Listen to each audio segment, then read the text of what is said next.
നമുക്ക് ഒരിക്കൽ കൂടി തൃശ്ശൂരിൽ അപകടത്തിലേക്കൊന്ന് മടങ്ങിപ്പോകണം. നാട്ടികയിലുണ്ടായ അപകടം മദ്യലഹരിയിൽ വാഹനം ഓടിച്ചെന്ന് വ്യക്തമാക്കിയിരിക്കുകയാണ്. ക്ലീനറാണ് വാഹനം ഓടിച്ചിരുന്നതെന്ന് പോലീസ്. ഡ്രൈവറും ക്ലീനറും മദ്യപിച്ചിരുന്നു. ക്ലീനർക്ക് ലൈസൻസും ഉണ്ടായിരുന്നില്ല. കണ്ണൂർ ആലങ്ങാട് സ്വദേശിയായ ക്ലീനർ അലക്സ്, കണ്ണൂർ സ്വദേശി ജോസ് എന്നിവർ കസ്റ്റഡിയിലായിട്ടുണ്ട്. സുനിൽ അരിമാനോട് ചേരുകയാണ്. സുനിൽ, ഈ ക്ലീനറാണ് വാഹനം ഓടിച്ചത് എന്നാണ് ഇപ്പോൾ നമുക്ക് മനസ്സിലാക്കാൻ കഴിയുന്ന വിവരം പോലീസ് പറയുന്നതനുസരിച്ച്. അതുമാത്രമല്ല, അയാൾ മദ്യലഹരിയിലായിരുന്നു, ഇയാൾക്ക് ലൈസൻസും ഉണ്ടായിരുന്നില്ല എന്ന് വ്യക്തമാകുന്നു. ഇപ്പോൾ ഇവർ രണ്ടുപേരും പോലീസിന്റെ കസ്റ്റഡിയിലായിട്ടുണ്ടല്ലേ?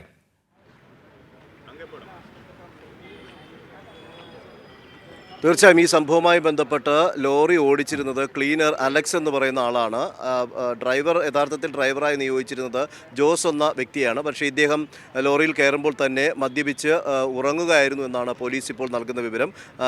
ഇവർ ഈ അപകടം നടന്ന ശേഷം കുറച്ച് മുന്നോട്ട് ഏകദേശം 100 മീറ്ററിലധികം ലോറി ഓടിച്ച് ഇടത്തേക്ക് വെട്ടിത്തിരിച്ച് രക്ഷപ്പെടാൻ ശ്രമിക്കുന്നതിനിടയിലാണ് നാട്ടുകാർ പിടികൂടുന്നത്. കാരണം രക്ഷപ്പെടാൻ ശ്രമിച്ചുവെങ്കിലും അവർക്കാവില്ല. കാരണം പാലം പണി നടക്കുന്നതുകൊണ്ട് തന്നെ അവിടെ ഡിവൈഡർ വെച്ചിട്ടും അതുപോലെ പിന്നെ നേരെ പുഴയിലേക്കാണ് പോകുന്നത്. അവിടെ വെച്ചിട്ടാണ് ഇവരെ പിടിക്കുന്നത്.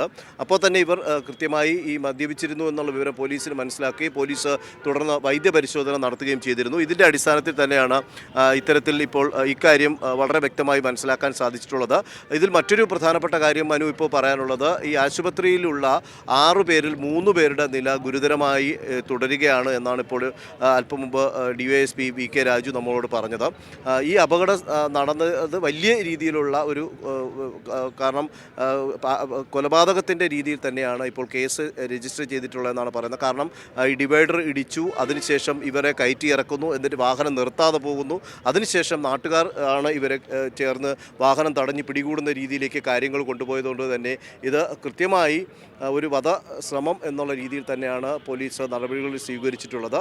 മൃതദേഹങ്ങൾ ഇപ്പോൾ ജില്ലാ ആശുപത്രിയിലാണ്. 4 മൃതദേഹങ്ങൾ ജില്ലാ ആശുപത്രിയിലും 1 മൃതദേഹം മെഡിക്കൽ കോളേജിലുമാണ് സൂക്ഷിച്ചിട്ടുള്ളത്. അല്പസമയത്തിന് തന്നെ ജില്ലാ കളക്ടർ ഇവിടെ എത്തും. അതിനുശേഷം മറ്റ് നടപടികളിലേക്ക് പോകും. ഈ ഒരു സംഭവം വലിയ രീതിയിലുള്ള ഒരു ദാരുണമായിട്ടുള്ളൊരു സംഭവമായി തന്നെയാണ് കാണേണ്ടത്. കാരണം ഈ റോഡിൽ കൃത്യമായ ഡിവൈഡറുകൾ വെച്ചിരുന്നു. അതിനകത്ത് ഇടിച്ചു കയറി ഇവർ കിടക്കുന്ന സ്ഥലത്തേക്ക് തന്നെ ലോറി, വലിയ ലോറിയാണ്, 14 ടയറുള്ള ലോറിയാണ്. ഇതിൽ നിറയെ തടി പീസായി കട്ട് ചെയ്ത് കവർ ചെയ്ത് ടാർപോളിൻ കൊണ്ട് കവർ ചെയ്ത് ആണ് പോകുന്നത്. അപ്പോൾ ഈ ലോറിയിലേക്ക് വളരെ വേഗത്തിൽ ഈ വാഹനം ഓടിച്ച് കയറി വരികയും ഇവരുടെ പുറത്തൂടെ കയറി ഇറങ്ങി പോവുകയും ചെയ്തു. നമ്മളൊപ്പം ഇപ്പോൾ VK രാജു DYSP അദ്ദേഹം ചേരുകയാണ്. അദ്ദേഹത്തോട് തന്നെ നമുക്ക് കാര്യങ്ങൾ ചോദിക്കാം. സാർ, ഈ അപകടത്തെക്കുറിച്ച് എന്താണ്? അപകടം ഇത് പുലർച്ചെ 4 മണിക്ക് മുമ്പ് ആണ് ഈ അപകടം ഉണ്ടാകുന്നത്. ഇത് കണ്ണൂരിൽ നിന്ന് വന്നൊരു തടി ലോറിയാണ്, ഒരു പെരുമ്പാവൂരേക്ക് പോവുകയായിരുന്നു. ആ സമയത്ത് ഇവിടെ ഈ സ്ഥലത്ത് വന്നിട്ട് ഈ ഡിവൈഡർ ഇടിച്ച് അകത്തേക്ക് അടക്കുകയായിരുന്നു. ഇപ്പോൾ ഒരു റോഡ് പണി ആയതുകൊണ്ട് ഇവിടെ ഈ നടപടി ആയിട്ടുള്ള ആൾക്കാർ ഇവിടെ കിടന്നുറങ്ങിയായിരുന്നു. അവരുടെ മേത്തേക്കാണ് ഈ ലോറി പാഞ്ഞ് കയറി ഈ ദാരുണമായ സംഭവം ഉണ്ടായ. ഒരു 5 പേര്, 3 പേര് ഇവിടെ വെച്ചും 2 പേര് ഹോസ്പിറ്റലിൽ ചെന്നപ്പോൾ 5 പേര് മരണപ്പെട്ടിട്ടുണ്ട്. അവരുടെ ബോഡി ഇപ്പം മെഡിക്കൽ കോളേജിലും ജില്ലാ ഹോസ്പിറ്റലുമായിട്ട് ബോഡിയുണ്ട്. അതിൻ്റെ മറ്റ് നടപടികൾ പോലീസ് സ്വീകരിച്ചു വരും. ഈ സംഭവത്തിൽ ഡ്രൈവറും ക്ലീനറും സംബന്ധിച്ച് ചില കാര്യങ്ങൾ മദ്യപിച്ചിരുന്നു എന്ന്, അവർക്ക് ലൈസൻസ് ഇല്ലായിരുന്നു, അതിനെക്കുറിച്ച് എന്താ ഒരു സ്ഥിരീകരണം? ഉണ്ട്.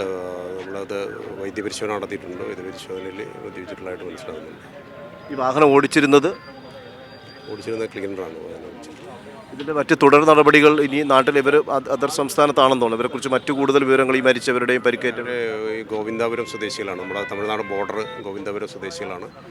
അവരെ അവിടെ പോലീസ് സ്റ്റേഷനിൽ അറിയിച്ചിട്ടുണ്ട്. അവരെ അറിയിക്കുന്നതിന് വേണ്ടിയിട്ട് പോലീസ് സ്റ്റേഷനിൽ അറിയിച്ചിട്ടുണ്ട്. ഇവർക്കെതിരെ കേസ് എടുക്കുന്ന നടപടികൾ കേസ് രജിസ്റ്റർ ചെയ്തിട്ടുണ്ട്. അവരുടെ ജാമ്യ വകുപ്പ് പ്രകാരമുള്ള കേസുകൾ രജിസ്റ്റർ ചെയ്തിട്ടുണ്ട്. വധശ്രമം ഉണ്ട്. വളരെയധികം നന്ദി. അദ്ദേഹം പറഞ്ഞ ഈ 2 പേരും, അതായത് അലക്സും ജോസും ഇപ്പോൾ പോലീസ് കസ്റ്റഡിയിലാണുള്ളത്. ഇവർക്കെതിരെ വധശ്രമത്തിന് കേസ് ജാമ്യമില്ലാ വകുപ്പ് പ്രകാരം കേസ് എടുത്തിട്ടുണ്ട്. അതുപോലെ ഇവരുടെ ഈ മരിച്ചവരുടെ വിവരങ്ങൾ സംബന്ധിച്ച് തമിഴ്നാട് ബോർഡറിലാണുള്ളത്. വിവരം സംബന്ധിച്ച് കൃത്യമായി പോലീസ് സ്റ്റേഷനിൽ ഇൻഫർമേഷൻ കൊടുത്തിട്ടുണ്ട്. അതനുസരിച്ച് പോലീസ് ഇവിടേക്ക് എത്തിച്ചേരും എന്നുള്ളതാണ് ലഭിക്കുന്നവർ. അതിനുശേഷമായിരിക്കും മൃതദേഹം തമിഴ്നാട് കേരള ബോർഡറിലാണ്. അപ്പോൾ അതിനുശേഷമായിരിക്കും ആയിരിക്കും അത്തരം നടപടികളിലോട്ട് മൃതദേഹം ഇവിടെ നിന്ന് കൊണ്ടുപോകുന്ന നടപടികളിലേക്ക് പോവുക. 3 പേർ ഇപ്പോൾ ആശുപത്രിയിൽ ചികിത്സയിലുള്ള 3 പേരുടെ നില അതീവ ഗുരുതരമായി തുടരുന്ന ഒരു സാഹചര്യവുമുണ്ട്. നമുക്ക് ഈ ദൃശ്യങ്ങളിൽ നേരത്തെ ഞാൻ കാണിച്ചിരുന്നു, ദൃശ്യങ്ങൾ തന്നെ വളരെ വ്യക്തമായിട്ട് നമുക്ക് മനസ്സിലാക്കുന്നതാണ്. ആ ലോറി പോയിട്ടുള്ളതും ഇവരുടെ മൃതദേഹം കയറി ഇറങ്ങിയ ആ ലോറിയുടെ ദൃശ്യങ്ങൾ നമുക്ക് കാണിക്കാമെങ്കിൽ PCR നിന്ന് കാണിക്കാം. അതിൻ്റെ ടയറിൽ തന്നെ ഈ മാംസത്തിൻ്റെ അവശിഷ്ടം അതിനകത്തുണ്ട്, തെറിച്ച മാംസത്തിൻ്റെ അവശിഷ്ടം അതിനകത്ത് ലോറിയുടെ ടയറുകളിലും അതുപോലെ ലോറിയുടെ സൈഡ് വശത്തുമൊക്കെ ഉണ്ട് എന്നുള്ളതാണ് നമുക്ക് ദൃശ്യങ്ങളിൽ നിന്ന് നമുക്ക് മനസ്സിലാക്കാൻ സാധിക്കുന്നത്. അത്തരം ദൃശ്യങ്ങൾ നമുക്ക് PCR ഉണ്ടെങ്കിൽ അത് കാണിക്കുകയും ചെയ്യാം. അത്രയും വലിയൊരു അപകടം, കാരണം ഒരു അശ്രദ്ധ എന്നുള്ളതിനപ്പുറം ഇതൊരു കൊലപാതകം എന്ന് തന്നെ നമുക്ക് പറയാം. കാരണം കൃത്യമായി ഇവരെ പുറത്തൂടെ കയറി, കാരണം വലത് സൈഡിലേക്ക് പോകേണ്ട കാര്യമില്ല. ലോറി വന്നാൽ വലത് സൈഡിന് പോയി കഴിഞ്ഞാൽ ഈ ലോറി തന്നെ ഇടിച്ച് മറിയുന്ന അപകടത്തിലേക്ക് പോകുന്ന സ്ഥിതിയുണ്ട്. കാരണം കോൺക്രീറ്റ് പീസുകളെല്ലാം തന്നെ ഈ റോഡ് പണിക്കായി സൈഡിൽ വെച്ചിട്ടുണ്ട്. അപ്പോൾ ഈ സൈഡിൽ കൂടെ പോയി ഈ അപകടം സംഭവിച്ചു എന്ന് അവർ കൃത്യമായി ബോധ്യമായി. ആ അപകടം സംഭവിച്ചെന്ന് ബോധ്യമായ ശേഷമാണ് ലോറിയും കൊണ്ട് രക്ഷപ്പെടാൻ ശ്രമിക്കുന്നതിനിടയിൽ രക്ഷപ്പെടാൻ മറ്റു മാർഗ്ഗമില്ലാത്തത് കൊണ്ടാണ് അവരവിടെ സ്റ്റക്കായി പോയി എന്നുള്ളതാണ്. അതുകൊണ്ടാണ് ഈ സംഭവം പുറലോകം അറിയുന്നതും നാട്ടുകാർ ഇവരെ പിടികൂടി പോലീസിനെ ഏൽപ്പിക്കുന്നതും ചെയ്യുന്നത്. ഏതായാലും തുടർ നടപടികളിലേക്ക് ജില്ലാ കളക്ടർ അല്പസമയത്തിനകം തന്നെ ഇവിടെ എത്തിച്ചേരും. അതുപോലെ തന്നെ സിറ്റി പോലീസ് കമ്മീഷണർ, ജില്ലാ കളക്ടർ ഇവിടേക്ക് വരുന്നുണ്ട്, അദ്ദേഹം വരുന്നുണ്ട്. അപ്പോൾ ആ ദൃശ്യങ്ങൾ നമ്മളിപ്പോൾ പ്രേക്ഷകർക്ക് മുമ്പിലേക്ക് എത്തിക്കാൻ ശ്രമിക്കുകയാണ്. ജില്ലാ കളക്ടർ സംഭവ സ്ഥലത്തേക്ക് എത്തിയിരിക്കുകയാണ്. അദ്ദേഹം വന്ന ശേഷം ഇവിടെ എത്തി മറ്റ് കാര്യങ്ങൾ പരിശോധിച്ച് വിവരങ്ങൾ ആരാഞ്ഞ ശേഷമായിരിക്കും ഇതിനകത്ത് മറ്റ് നടപടികൾ, കാരണം ഇൻക്വസ്റ്റ് നടപടികളുണ്ട്, അതുപോലെ തന്നെ പോസ്റ്റ്മോർട്ടം നടപടികൾ അതർ സ്റ്റേറ്റിലുള്ളതാണ് പ്രത്യേകിച്ച്.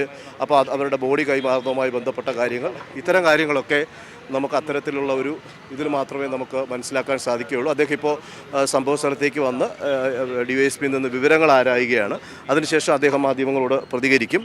കാരണം ഈ ഒരു സംഭവത്തിൻ്റെ ഒരു ഗുരുതരമായിട്ടുള്ള അവസ്ഥ സംബന്ധിച്ച് തന്നെയാണ് അദ്ദേഹം DYSP അദ്ദേഹത്തിന് VK രാജു അദ്ദേഹത്തിന് വിശദീകരിച്ചു കൊടുക്കുകയാണ്. ഈ ഒരു എങ്ങനെയാണ് ഈ അപകടം നടന്നത് എന്നുള്ള സംബന്ധിച്ചുള്ള ഒരു വിശദീകരണമാണ് ഇപ്പോൾ നടത്തുന്നത്. അതിനുശേഷം എന്തായാലും അദ്ദേഹം മാധ്യമങ്ങളോട് പ്രതികരിക്കും.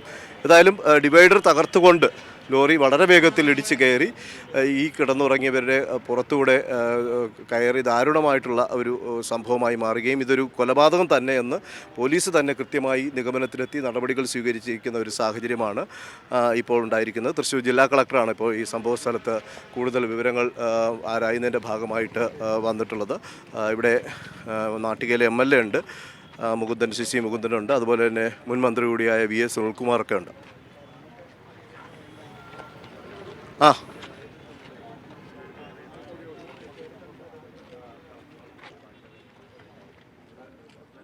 ഇപ്പോൾ അവിടെ ജില്ലാ കളക്ടർ എത്തിയിരിക്കുകയാണ്. ജില്ലാ കളക്ടറും ഒപ്പം തന്നെ VS സുനിൽകുമാറിനെ നമുക്ക് കാണാൻ കഴിയും, നാട്ടിക MLA കാണാൻ കഴിയും, DYSP ഉണ്ട്. എല്ലാവരും ചേർന്നുകൊണ്ട് ഈ കാര്യങ്ങൾ വിശദീകരിക്കുകയാണ്. എന്താണ് സംഭവിച്ചതെന്നടക്കമുള്ള കാര്യങ്ങൾ വിശദീകരിക്കുന്നതാണ് നമുക്ക് കാണാൻ വേണ്ടി കഴിയുന്നത്. ഏതായാലും ഇത് ഏറെ സങ്കടപ്പെടുത്തുന്ന ഒരു കാര്യമാണ് എന്ന കാര്യത്തിൽ ഒരു സംശയവുമില്ല. കാരണം ആ രീതിയിലാണ് അപകടം സംഭവിച്ചിരിക്കുന്നത്. കാരണം അതൊരു ഒഴിവാക്കാൻ പറ്റുന്ന അപകടമായിരുന്നു. കാരണം അശ്രദ്ധ, ഒപ്പം തന്നെ ലഹരി ഉപയോഗിച്ചിരുന്നു. അതെല്ലാമാണ് ഈ അപകടത്തിലേക്ക് നയിച്ചത്. പാവപ്പെട്ട 5 മനുഷ്യരുടെ ജീവൻ എടുക്കുന്നതിലേക്ക് എത്തിച്ചത് ഈ ഡ്രൈവറുടെയും ക്ലീനറുടെയും ഭാഗത്തുനിന്നുണ്ടായ ഏറ്റവും നിരുത്തരവാദപരമായ ഈ സമീപനം തന്നെയാണ്.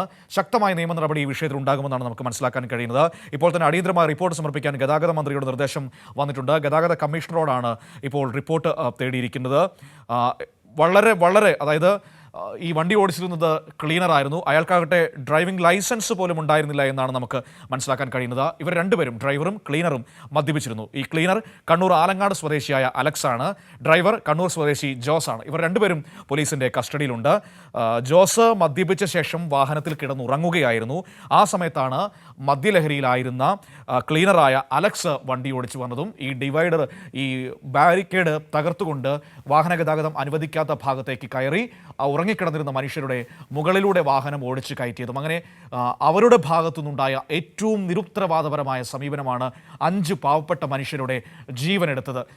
ഏറെ സങ്കടകരമായ കാര്യമാണ്. ഒരു 2 കുഞ്ഞുങ്ങളടക്കമാണ് മരണപ്പെട്ടത് എന്നത് ആ സങ്കടം വർദ്ധിപ്പിക്കുന്നുണ്ട്.